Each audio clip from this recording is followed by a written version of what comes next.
Biology প্রথম অধ্যায় জীবন পাঠ। আমরা জানতে যাচ্ছি এই পৃথিবীতে কত ধরনের জীব আছে, এই পৃথিবীতে কত ধরনের জীব আছে এগুলো নিয়ে আমাদেরকে ব্যাখ্যা দিয়েছিল বিজ্ঞানী মার্গুলিস 1974 সালে। বিজ্ঞানী মার্গুলিস বলেছিল এই পৃথিবীতে যত জীব আছে তাদেরকে দুই ভাগে ভাগ করা যায়। হতে পারে প্রোক্যারিওটা বা আদি কোষ বিশিষ্ট, হতে পারে ইউক্যারিওটা বা প্রকৃত কোষ বিশিষ্ট। যারা নতুন সংযুক্ত হয়েছে গ্রুপে তাদেরকে উদ্দেশ্য করে আমি বলতে চাই, এই প্রোক্যারিওটা ইউক্যারিওটা এগুলো সম্পর্কে বিস্তারিত ব্যাখ্যা গ্রুপের লেকচারে দেওয়া আছে, অ্যানাউন্সমেন্ট সেকশনে লেকচার এবং ভিডিওগুলো দেওয়া আছে। আগের ক্লাসগুলো করলে নতুন ক্লাসগুলো বুঝতে সুবিধা হবে ইনশাআল্লাহ। এজন্য আমি সবাইকে বলতে চাই প্রথম দিকের ক্লাসগুলো করে তারপরে এই ক্লাসগুলো ভালো করে অংশগ্রহণ করার জন্য। আমি বলতে চাই এই পৃথিবীতে যত জীব রয়েছে তাদেরকে দুই ভাগে ভাগ করা যায়। একটা হচ্ছে প্রোক্যারিওটা বা আদি কোষ, আর একটা হচ্ছে ইউক্যারিওটা বা উন্নত বা প্রকৃত কোষ। ইউক্যারিওটা বা প্রকৃত কোষ নিয়ে আমরা কথা বলছি আজকে। আমি বলেছিলাম প্রোক্যারিওটার আন্ডারে রয়েছে একটি মাত্র রাজ্য যার নাম হচ্ছে মনেরা। যেমন জীবজগৎকে ভাগ করা যায় দুই ভাগে, একটা হচ্ছে জীবজগৎকে ভাগ করা যায় দুই ভাগে, প্রোক্যারিওটা আর হচ্ছে ইউক্যারিওটা। প্রোক্যারিওটা মানে আদি কোষ, যেখানে অনুন্নত জীবরা অবস্থান করে। অনুন্নত জীবের নাম হচ্ছে মনেরা। আর ইউক্যারিওটাতে রয়েছে উন্নত কোষ, যাদের মধ্যে আমরা পাই প্রোটিস্টা, ফাঞ্জাই, প্ল্যান্টি, অ্যানিমেলিয়া। তাহলে জীবজগৎকে ভাগ করা যায় দুই ভাগে, প্রোক্যারিওটা ইউক্যারিওটা। প্রোক্যারিওটার আন্ডারে রয়েছে মনেরা, আমরা মনেরা আলোচনা করেছি, আমরা প্রোটিস্টা আলোচনা করেছি, ফাঞ্জাই আলোচনা করেছি, আজকে প্ল্যান্টি আলোচনা করব ইনশাআল্লাহ। আগামী ক্লাসে আমাদের জীবজগতের শ্রেণীবিন্যাসটা শেষ হয়ে যাবে, সুতরাং মনোযোগ দিয়ে সবাইকে লক্ষ্য করার জন্য আমি অনুরোধ জানাই।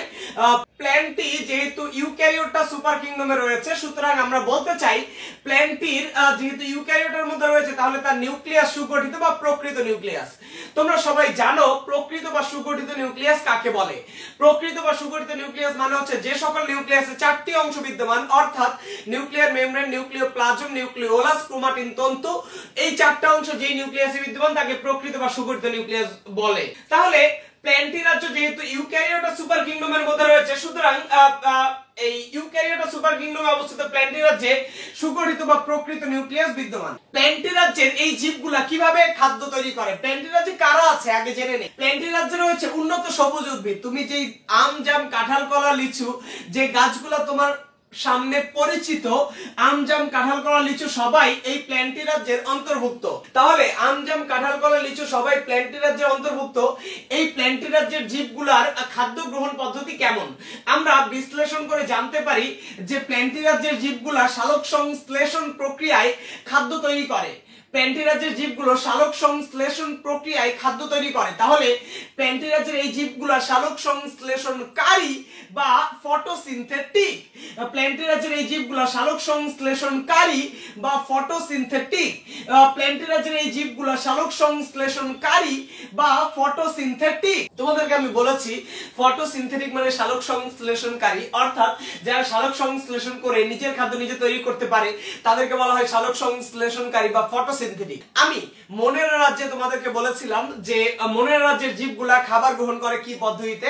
মনেরা রাজ্যের জীবগুলা তোমরা জানো যে মনেরা রাজ্যের জীবগুলা খাদ্য গ্রহণ করে প্রধানত শুষে নেয়, কেউ কেউ সালোক সংশ্লেষণ করতে পারে। আমরা প্রোটিস্টা রাজ্যে জেনেছি খাদ্য গ্রহণ পদ্ধতি শোষণ, গ্রহণ বা ফটোসিনথেটিক। আমরা ফাঞ্জাই রাজ্যে জেনেছি খাবার হচ্ছে শুষে নেয় মেইনলি ফাঞ্জাই রাজ্যের জীবগুলা।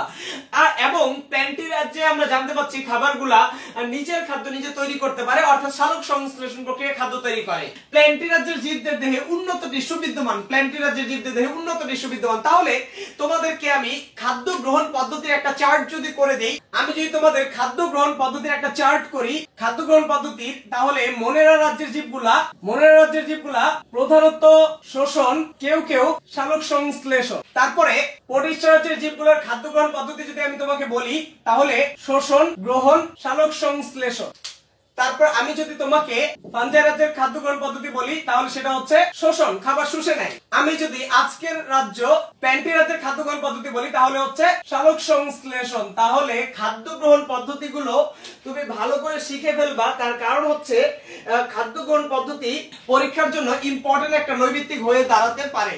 খাদ্য গ্রহণ পদ্ধতি এজন্য ভালো করে মুখস্থ করে ফেলার জন্য আমি অনুরোধ জানাচ্ছি। তাহলে খাদ্য গ্রহণ পদ্ধতি হচ্ছে মনেরা রাজ্যের খাদ্য গ্রহণ পদ্ধতি শোষণ, কেউ কেউ সালোক সংশ্লেষণ করতে পারে।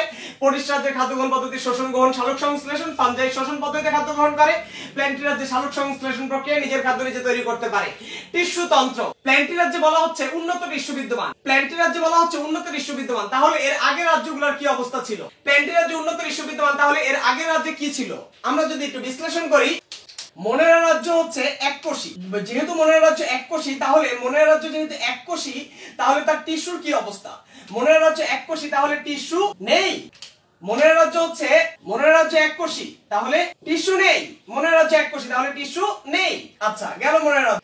এবার প্রোটিস্টা, প্রোটিস্টা এককোষী বা বহুকোষী, টিস্যু থাকতে পারে। প্রোটিস্টা রাজ্যে যেহেতু বহুকোষী জীব আছে, টিস্যু থাকতে পারে, তবে টিস্যুগুলো হচ্ছে সরল বা অনুন্নত টিস্যু। টিস্যু তন্ত্র থাকলেও সরল বা অনুন্নত টিস্যু। এবার ফাঞ্জাই রাজ্য, প্রোটিস্টার ফাঞ্জাইয়ের কথা সেম থাকবে। ফাঞ্জাইও এককোষী হতে পারে অথবা বহুকোষী হতে পারে, সুতরাং তাদেরও সরল বা অনুন্নত টিস্যু। এবার আমরা আজকের আলোচনায় এসেছি।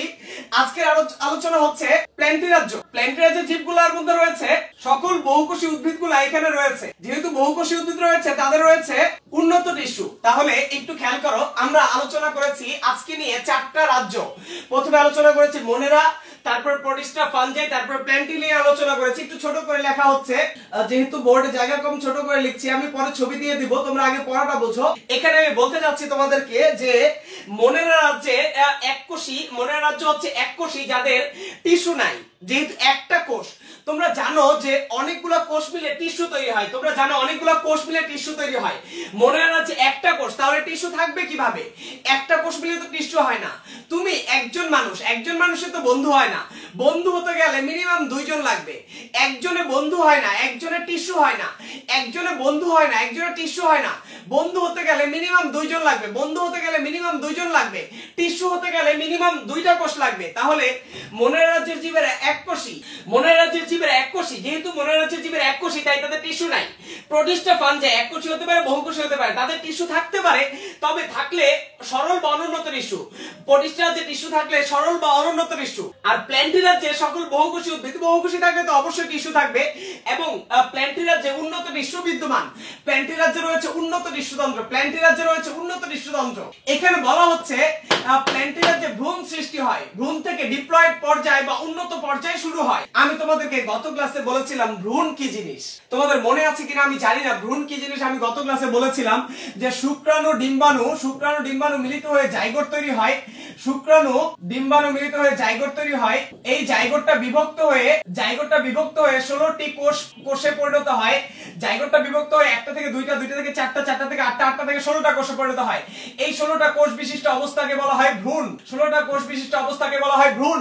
তাহলে আমি তোমাদেরকে বলতে চাই যে শুক্রাণু ডিম্বাণু মিলিত হয়ে জাইগোট তৈরি হয়। জাইগোট একটা থেকে জাইগোটটা বিভাজিত হয়ে 1টা থেকে 2টা, 2টা থেকে 4টা, 4টা থেকে 8টা, 8টা থেকে 16টা কোষে পরিণত হয়। 16টা কোষ বিশিষ্ট অবস্থাকে বলা হয় ভ্রূণ। এর আগের 3টা রাজ্য মনেরা, প্রোটিস্টা, ফাঞ্জাই, মনেরা, প্রোটিস্টা, ফাঞ্জাই ভ্রূণ তৈরি হয় না। মনেরা, প্রোটিস্টা, ফাঞ্জাই ভ্রূণ তৈরি হয় না। ভ্রূণ তৈরি হয় প্ল্যান্টি রাজ্যে। মনেরা, প্রোটিস্টা, ফাঞ্জাই ভ্রূণ তৈরি হয় না। ভ্রূণ তৈরি হয় প্ল্যান্টি রাজ্যে। এবং ভ্রূণ থেকে ডিপ্লয়েড পর্যায় শুরু হয়। ভ্রূণ থেকে ডিপ্লয়েড পর্যায় শুরু হয়। মনেরা রাজ্যের জীবীদের বাসস্থান কেমন? মনেরা রাজ্যের জীবেরা, প্ল্যান্টি রাজ্যের জীবেরা মানে গাছগুলা কোথায় থাকে? উদ্ভিদ প্রধানত স্থলে থাকে। উদ্ভিদ প্রধানত স্থলে থাকে, তবে অসংখ্য জলজ প্রজাতিও রয়েছে। তোমরা বেশিরভাগ গাছপালা স্থলে দেখবা, মানে মাটির উপরে। আম, জাম, কাঁঠাল, কলা, লিচু সবগুলা মাটির উপরে থাকে।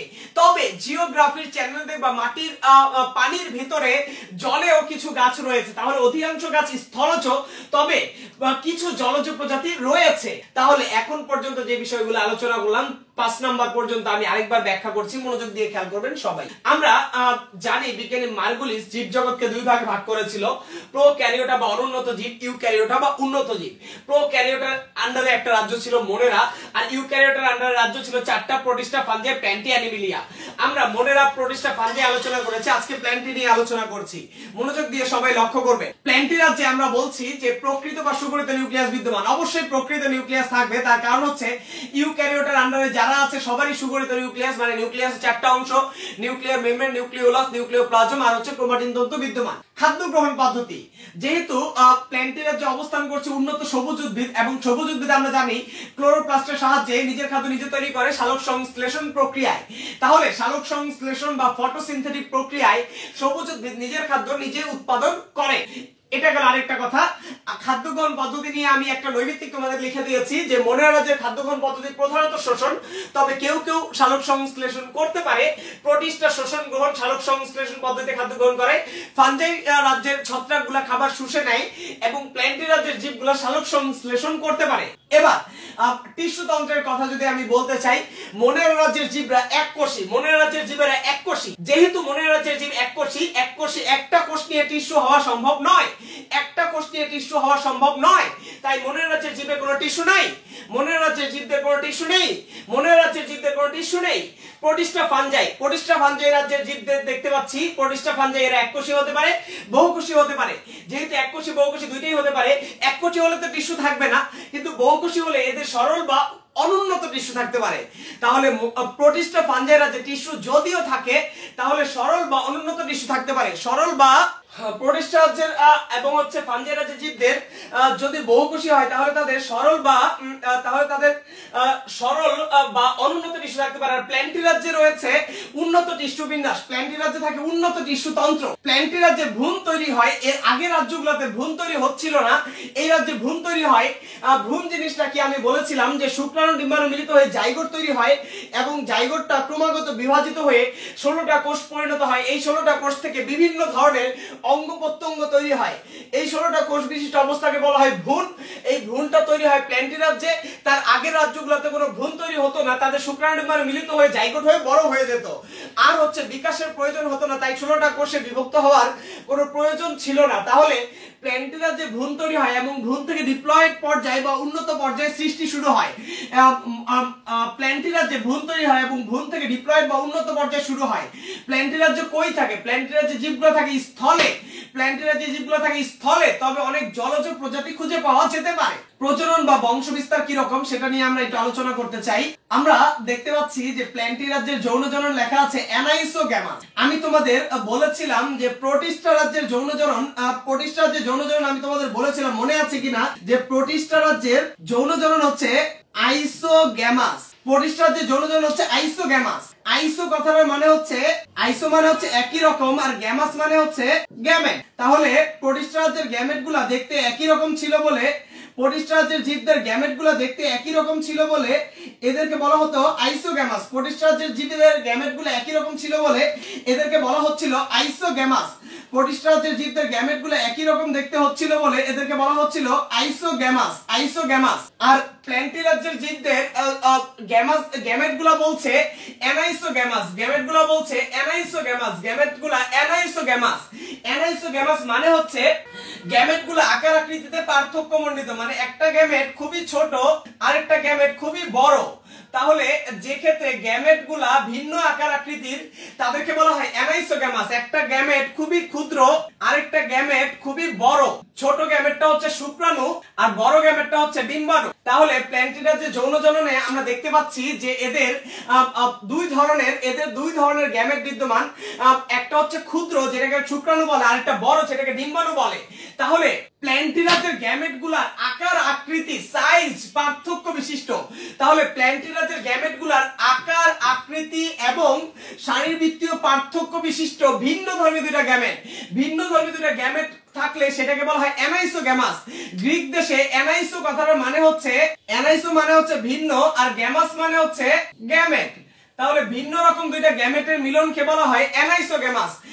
আমি প্রোটিস্টা রাজ্যে বলেছিলাম গ্যামেট দুইটা একই রকম দেখতে, এজন্য প্রোটিস্টা রাজ্যের প্রজনন ছিল আইসোগ্যামাস। তাহলে যেহেতু প্ল্যান্টি রাজ্যে গ্যামেট দুইটা ভিন্ন আকার আকৃতির, এজন্য আকার আকৃতি পার্থক্য বিশিষ্ট, এদেরকে বলা হচ্ছে অ্যানাইসোগ্যামাস। আশা করি বুঝতে পারছো। এবার বংশ বিস্তার কিভাবে করে? প্ল্যান্টি রাজ্যের জীবদের আর্কিগোনিয়েট বলা হয়। প্ল্যান্টি রাজ্যের জীবদেরকে আর্কিগোনিয়েট বলা হয়। আর্কিগোনিয়েট মানে হচ্ছে আর্কিগোনিয়াম বা স্ত্রী জননাঙ্গ বিশিষ্ট উদ্ভিদ। আর্কিগোনিয়াম আছে বলে প্ল্যান্টি রাজ্যের জীবদেরকে বলে আর্কিগোনিয়েট। এখন তোমরা প্রশ্ন করবা আর্কিগোনিয়াম মানে কি? আর্কিগোনিয়াম হচ্ছে, আমি কি লিখেছি বলে দিচ্ছি। আর্কিগোনিয়াম শব্দের অর্থ হচ্ছে উদ্ভিদের যে সকল কোষ থেকে ডিম্বাণু সৃষ্টি হয় তাকে আর্কিগোনিয়াম বলে। উদ্ভিদের যে কোষ থেকে ডিম্বাণু তৈরি হয় তাকে বলা হয় আর্কিগোনিয়াম। ফুলের গর্ভাশয় বা ডিম্বক থেকে ডিম্বাণু তৈরি হয়, তাহলে গর্ভাশয় বা ডিম্বকের ভিতরে যে কোষটা থাকে তার নাম হচ্ছে আর্কিগোনিয়াম। গর্ভাশয় বা ডিম্বকের ভিতরে যে কোষটা থাকে সেটার নাম হচ্ছে আর্কিগোনিয়াম, যেটার ভিতরে ডিম্বাণু সৃষ্টি হয়। তাহলে আমি তোমাদেরকে বলতে যাচ্ছি প্রজনন বা বংশ বিস্তার নিয়ে কথা বলছিলাম, এবং উদ্ভিদের যেহেতু ফুল সৃষ্টি হয় এজন্য এরা সপুষ্পক। উদ্ভিদের ফুল সৃষ্টি হয় বলে এরা সপুষ্পক। তাহলে আমি উদ্ভিদের ব্যাখ্যা দিচ্ছিলাম, প্ল্যান্টিরাজ্যের ব্যাখ্যা দিচ্ছিলাম। প্ল্যান্টিরাজ্যের ব্যাখ্যা আমি আরেকবার বলি। প্ল্যান্টিরাজ্যে প্রকৃত বা সুগঠিত নিউক্লিয়াস থাকে। প্ল্যান্টিরাজ্য সালোক সংশ্লেষণ প্রক্রিয়া নিজের খাদ্য নিজে তৈরি করতে পারে। প্ল্যান্টিরাজ্যে উন্নত টিস্যু থাকে, ভ্রূণ তৈরি হয়, ভ্রূণ থেকে উন্নত বা ডিপ্লয়েড পর্যায়ে শুরু হয়। প্ল্যান্টিরাজ্যের অধিকাংশ জীব স্থলে থাকে, তবে কিছু জলজ প্রজাতি থাকতে পারে। এখানে কিম সৃষ্টি আইডি থেকে প্রশ্ন এসেছে যে পৃথিবীর 3/4 মানে 4/3 অংশ যদি পানি হয় তাহলে পানিতে বেশি উদ্ভিদ থাকা উচিত। পানিতে বেশি উদ্ভিদ থাকে না, এখন কি করবা তুমি? বেশিরভাগ উদ্ভিদ স্থলে রয়েছে। স্থলের বেশিরভাগ অংশ জুড়ে উদ্ভিদ রয়েছে, পানিতে থাকা উদ্ভিদের পরিমাণ খুবই কম। পানিতে থাকা উদ্ভিদের পরিমাণ খুবই কম। পানির পরিমাণ বেশি বলে পানিতে উদ্ভিদ বেশি থাকবে এমনটা নয়। উদ্ভিদ কোথায় জন্মাতে পারে বেশি? উদ্ভিদের খাদ্য উপাদান কোথায় বেশি? উদ্ভিদের পুষ্টি এবং খাদ্য উপাদান স্থলে বেশি রয়েছে, তাই স্থলে উদ্ভিদ বেশি জন্মাতে পারে। পানিতে উদ্ভিদের পুষ্টি এবং খাদ্য উপাদান বেশি থাকতে পারে না, এবং পানির ভিতরে সকল গাছ বংশ বিস্তার করতে পারে না। এজন্য পানি বেশি থাকলেই পানিতে গাছ বেশি থাকবে, বিষয়টা এমন নয়। কিম সৃষ্টি আইডি থেকে যে প্রশ্ন এসেছে তুমি বুঝতে পারলে আমাকে কমেন্টস করে জানাবা। এখানে ফারিয়া তাসনিম আইডি থেকে বলেছে ডিম্বাণু তৈরি হয় পরাগরেণু থেকে। ভুল অ্যান্সার। পরাগরেণু থেকে শুক্রাণু তৈরি হয়, পরাগরেণু থেকে ডিম্বাণু তৈরি হয় না। ফারিয়া তাসনিম আইডি থেকে যে প্রশ্নটা এসেছে, অ্যান্সারটা এসেছে পরাগরেণু থেকে ডিম্বাণু তৈরি হয় না, পরাগরেণু থেকে শুক্রাণু তৈরি হয়। ডিম্বাণু তৈরি হয় আর্কিগোনিয়াম থেকে। আশা করি তোমরা বুঝতে পারছো বিষয়টা। বংশ বিস্তার নিয়ে কথা বলছিলাম যে প্রোটিস্টারা যে বলেছিলাম যৌন জননের ক্ষেত্রে একই সাইজের দুইটা গ্যামেটের মিলন ঘটে, তাই এদের প্রজননকে বলা হতো আইসোগ্যামাস। আইসো মানে একই রকম, আর গ্যামাস মানে একই রকম, গ্যামেটের মিলন। আর হচ্ছে ফাঞ্জে প্ল্যান্টিরা যে আমি বলছি ওদের যৌন জনন অ্যানাইসোগ্যামাস। অ্যানাইসো মানে ভিন্ন, গ্যামাস মানে গ্যামেট। তাহলে ভিন্ন আকার আকৃতির গ্যামেট গুলার মধ্যে যে মিলন ঘটে, ভিন্ন আকার আকৃতির, যেমন শুক্রাণুটা খুবই ছোট, ডিম্বাণুটা খুবই বড়, শুক্রাণুটা খুবই ছোট, ডিম্বাণুটা খুবই বড়। ভিন্ন আকার আকৃতির গ্যামেটের এই ধরনের মিলনকে বলা হয় অ্যানাইসোগ্যামাস। কিন্তু প্রোটিস্টার যে শুক্রাণু ডিম্বাণু দুইটার সাইজ একই রকম ছিল, শুক্রাণু ডিম্বাণুর আকার ভিন্ন রকম, এর জন্য অ্যানাইসোগ্যামাস বলা হয়। প্ল্যান্টিরাজ্যের জীবগুলা আর্কিগোনিয়েট। প্ল্যান্টিরাজ্যের জীবদেরকে আর্কিগোনিয়েট কেন বলা হয়? কারণ ওদের রয়েছে আর্কিগোনিয়াম বা ডিম্বাণু তৈরির বিশেষ কোষ। আর্কিগোনিয়াম বা স্ত্রী জননাঙ্গ বিশিষ্ট উদ্ভিদ, যাদের উদ্ভিদের যে কোষ থেকে ডিম্বাণু তৈরি হয় তাদেরকে বলা হয় আর্কিগোনিয়াম। গর্ভাশয় বা ডিম্বকের ভিতরে এই আর্কিগোনিয়াম কোষগুলা অবস্থান করে। এবার প্ল্যান্টিরাজ্যের জীবদের ফুল তৈরি হয় বলে এদেরকে বলা হয় সপুষ্পক। উন্নত সবুজ উদ্ভিদকে 4 ভাগে ভাগ করা যায়। উন্নত সবুজ উদ্ভিদ হতে পারে 4 ধরনের: মস, ফার্ন, নগ্নবীজি, আবৃতবীজি। উন্নত সবুজ উদ্ভিদ হতে পারে 4 ধরনের: মস, ফার্ন, নগ্নবীজি, আবৃতবীজি। উন্নত সবুজ উদ্ভিদ হতে পারে 4 ধরনের: মস, ফার্ন, নগ্নবীজি, আবৃতবীজি। তোমরা এখন প্রশ্ন করবা যে মস, ফার্ন, নগ্নবীজি, আবৃতবীজি এই উদ্ভিদগুলোর মধ্যে বেসিক কি পার্থক্য আছে? মস, ফার্ন, নগ্নবীজি, আবৃতবীজির পার্থক্য আমি বলছি, সুন্দর করে তোমরা বুঝে নাও। আগে লেখাটা পরে লিখলেও চলবে। যারা মস তাদেরকে মূল কাণ্ড পাতায় ভাগ করা যায় না। যারা মস তাদেরকে মূল কাণ্ড পাতায় ভাগ করা যায় না। ফার্ন বর্গীয় এদেরকে মূল কাণ্ড পাতায় ভাগ করা যায়। যারা নগ্নবীজি তাদেরকেও মূল কাণ্ড পাতায় ভাগ করা যায়। যারা আবৃতবীজি তাদেরকেও মূল কাণ্ড পাতায় ভাগ করা যায়। তাহলে আমরা দেখতে পাচ্ছি মূল কাণ্ড পাতায় ভাগ করা যায় না মসকে, বাকি সবাইকে মূল কাণ্ড পাতায় ভাগ করা যায়। এবার মস বর্গীয় উদ্ভিদে ফুল সৃষ্টি হয় না। ফার্নের ক্ষেত্রেও ফুল সৃষ্টি হয় না। নগ্নবীজিতে ফুল সৃষ্টি হয়, আবৃতবীজিতেও ফুল সৃষ্টি হয়।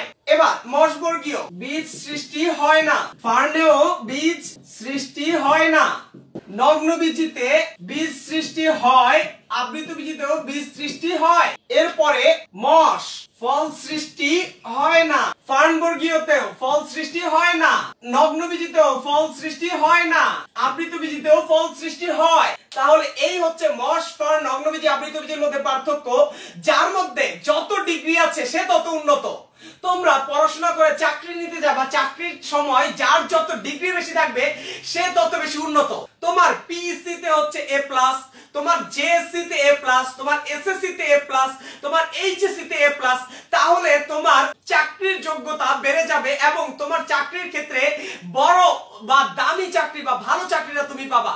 আর তোমার যে বন্ধুর পিইসি তে A+, জেএসসি তে A, এসএসসি তে হচ্ছে A+, এইচএসসি তে আবার হচ্ছে B, এরকম উল্টাপাল্টা যার ডিগ্রি তার হচ্ছে এরকম চাকরির ক্ষেত্রে দাম কমে যাবে। তাহলে আমরা দেখতে পাচ্ছি মশ সবচেয়ে নিম্নমানের উদ্ভিদ, মশ হচ্ছে সবচেয়ে নিম্নমানের উদ্ভিদ, সবচেয়ে অনুন্নত উদ্ভিদ হচ্ছে মশ। আর আবৃতবীজির মধ্যে সব আছে, তাহলে সবচেয়ে উন্নত উদ্ভিদ। দেখো মশের ক্ষেত্রে মূল কাণ্ড পাতায় ভাগ করা যায় না, ফুল সৃষ্টি হয় না, বীজ সৃষ্টি হয় না, ফল সৃষ্টি হয় না, কিচ্ছু হয় না, কিচ্ছু নাই, এই ধরনের গাছকে বলা হয় মশ।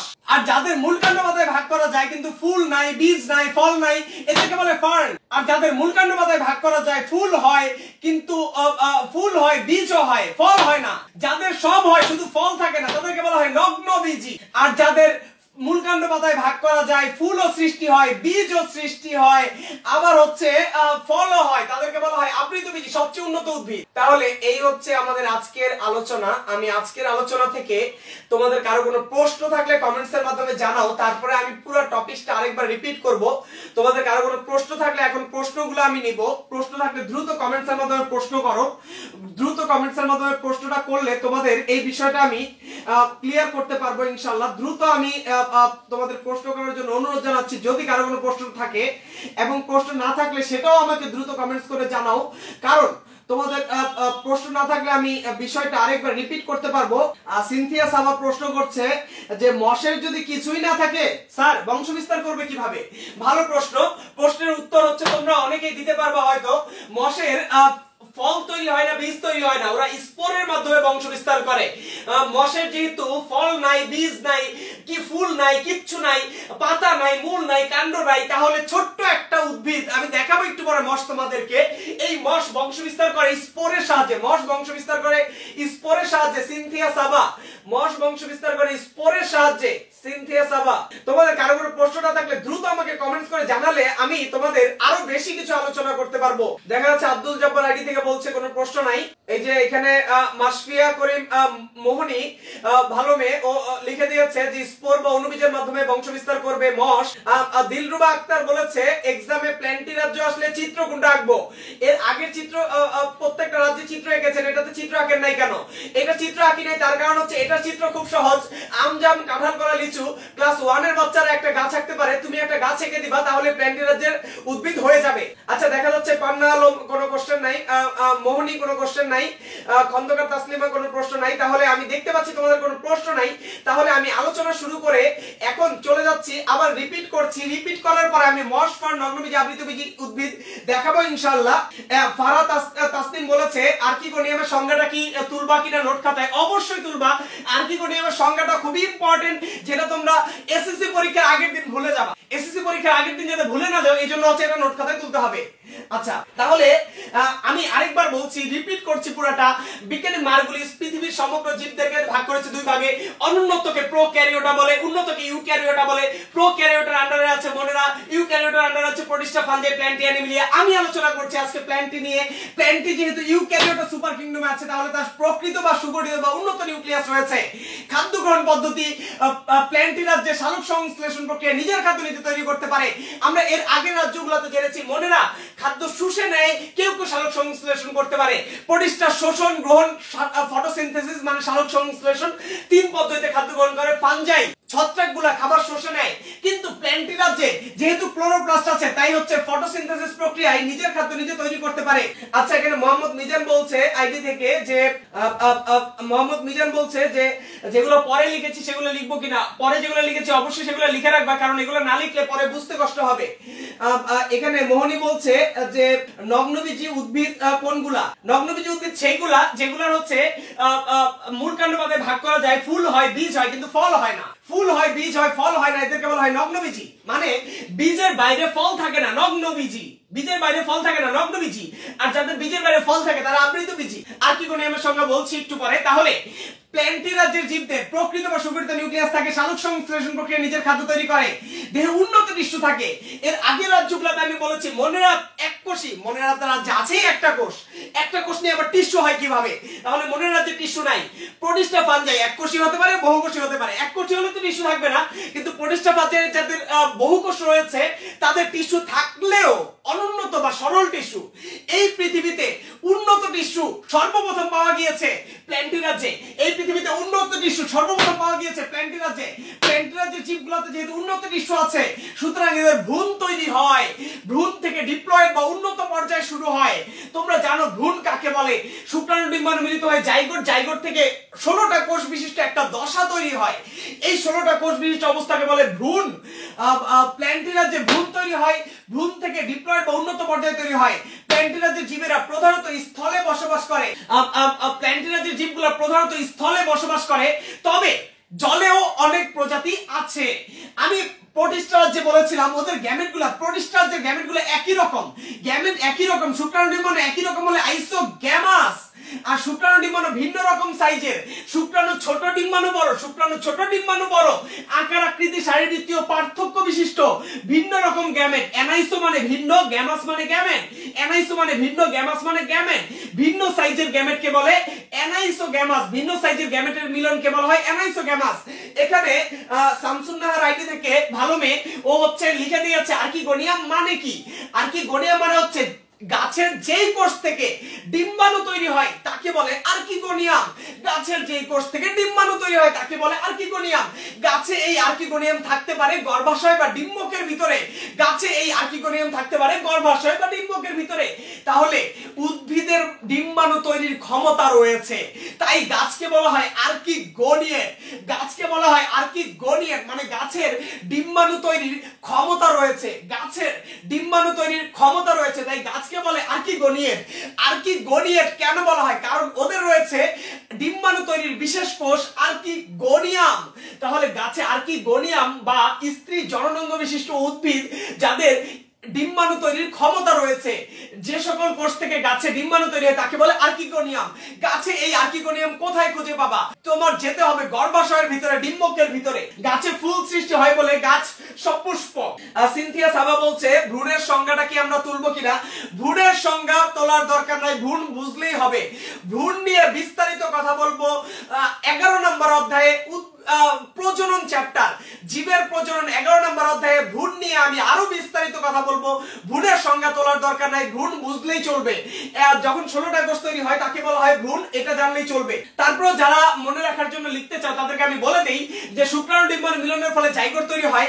জাইগোট বিভাজিত হয়ে একটা থেকে দুইটা, দুইটা থেকে চারটা, চারটা থেকে আটটা, আটটা থেকে 16টা, 16টা কোষ বিশিষ্ট এই অবস্থাকে বলে ভ্রূণ। শুক্রাণু ডিম্বাণু মিলিত হয়ে জাইগোট তৈরি হয়। জাইগোট একটা থেকে দুইটা, দুইটা থেকে চারটা, চারটা থেকে আটটা, আটটা থেকে 16টা কোষ বিশিষ্ট অবস্থায় পরিণত হয়। এই 16টা কোষ বিশিষ্ট অবস্থাকে বলে ভ্রূণ। আচ্ছা, এবার উন্নত সবুজ উদ্ভিদকে 4 ভাগে ভাগ করা যায়। মস, ফার্ন, নগ্নবীজী, আবৃতবীজী। উন্নত সবুজ উদ্ভিদগুলোকে 4 ভাগে ভাগ করা যায়। মস, ফার্ন, নগ্নবীজী, আবৃতবীজী। মস খুবই নিম্নমানের একটা উদ্ভিদ। মস না মূল কাণ্ড মাথায় ভাগ করা যায়, ওদের ফুল হয় না, বীজ হয় না, ফল হয় না, কিচ্ছু নাই, নিম্নমানের একটা গাছ। তাহলে মস বর্গীয় উদ্ভিদ।